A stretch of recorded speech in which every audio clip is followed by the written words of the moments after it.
प्रयागराज महाकुंभ में श्रद्धालुजनों की भारी भीड़ है। लगभग 8 से 10 करोड़ श्रद्धालु इस समय प्रयागराज के अंदर मौजूद है। कल भी 5.5 करोड़ श्रद्धालुजनों ने महाकुंभ का स्नान किया था। ये जो भारी दबाव श्रद्धालुजनों के कारण और श्रद्धालुओं के संगम नोच पर जाने के कारण वहाँ पर एक बना हुआ है, लेकिन पूरा प्रशासन मौके पे वहाँ मौजूद है।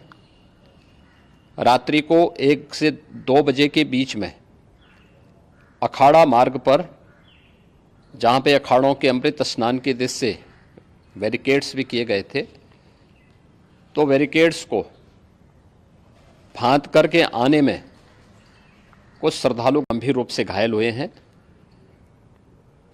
उन्हें तत्काल हॉस्पिटल में पहुंचा करके उपचार आदि की व्यवस्था उनके लिए की गई है। उनमें से कुछ श्रद्धालु गंभीर रूप से घायल हैं। लगातार प्रशासन स्थानीय स्तर पर श्रद्धालुओं की सकुशल स्नान कराने के दृष्टि से रात्रि को कल सायंकाल 6:30-7 बजे से ही मौनी अमावस्या का मुहूर्त प्रारंभ होने के बाद से ही लगातार लगा हुआ है। प्रयागराज में महाकुंभ में श्रद्धालुजनों के सकुशल स्नान करने, अमृत स्नान के लिए देश भर से आए हुए श्रद्धालुजनों की व्यवस्था के लिए, उनके कुशल क्षेम के लिए आदरणीय प्रधानमंत्री जी का प्रातःकाल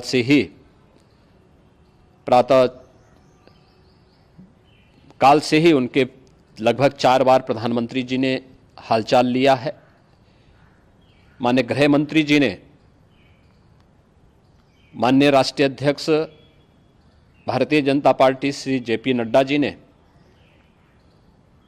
माननीय गृह मंत्री श्री अमित शाह जी ने भी, और प्रदेश की माननीय राज्यपाल श्रीमती आनंदीबेन पटेल जी ने भी लगातार जानकारी लेकर के सभी के कुशल क्षेम और सकुशल स्नान कराने के बारे में निरंतर रिपोर्ट ले रहे हैं।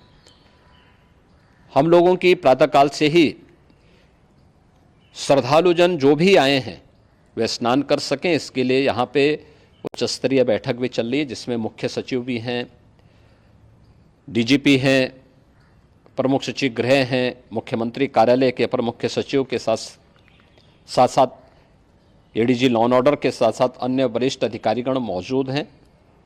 प्रयागराज में हालात वर्तमान में नियंत्रण में हैं, लेकिन भीड़ का दबाव बहुत बना हुआ है। अखाड़ा परिषद से जुड़े हुए पदाधिकारियों के साथ मैंने स्वयं भी बातचीत की है।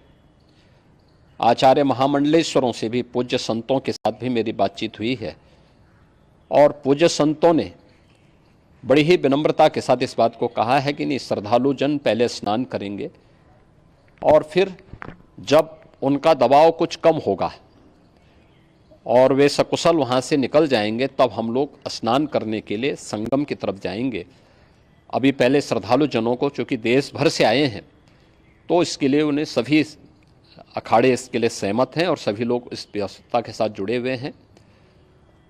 लगातार इस दिशा में हम लोगों का प्रयास है कि जो अब तक प्रातःकाल से ही आपने देखा होगा, कल मैंने बताया कि कल लगभग 5.5 करोड़ श्रद्धालु कल महाकुंभ का स्नान किए हैं, और आज प्रातःकाल तक लगभग 8:30 बजे तक 3 करोड़ से अधिक श्रद्धालु स्नान कर चुके हैं, और ये लगातार जारी है। लेकिन संगम नोच पर, अखाड़ा मार्ग पर,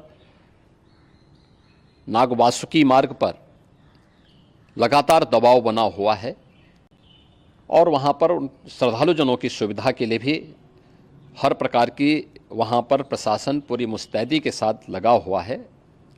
और इसीलिए मेरी अपील है पूरे प्रदेशवासियों से, पूरे देशवासियों से और सभी श्रद्धालुओं से भी, सभी पूज्य संतों से भी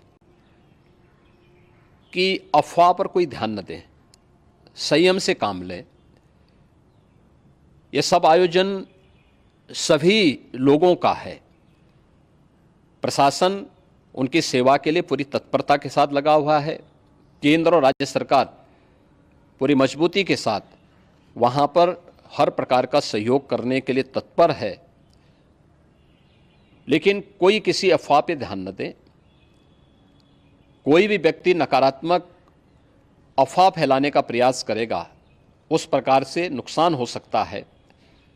और जहां पर हैं आप, लगभग 15 से 20 किलोमीटर के दायरे में अस्थायी घाट बनाए गए हैं, उसमें कहीं भी वे स्नान कर सकते हैं।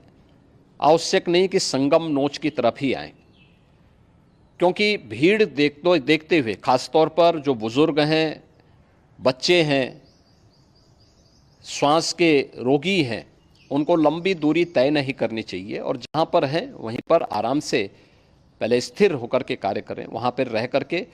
और जो नज़दीक के घाट हैं, उसी नज़दीक के घाट में स्नान करेंगे। सब गंगा जी के ही घाट हैं और गंगा जी के इस घाट में वही पुण्य प्राप्त होगा। ये मौनी अमावस्या है। मौनी अमावस्या में स्नान का महत्व है।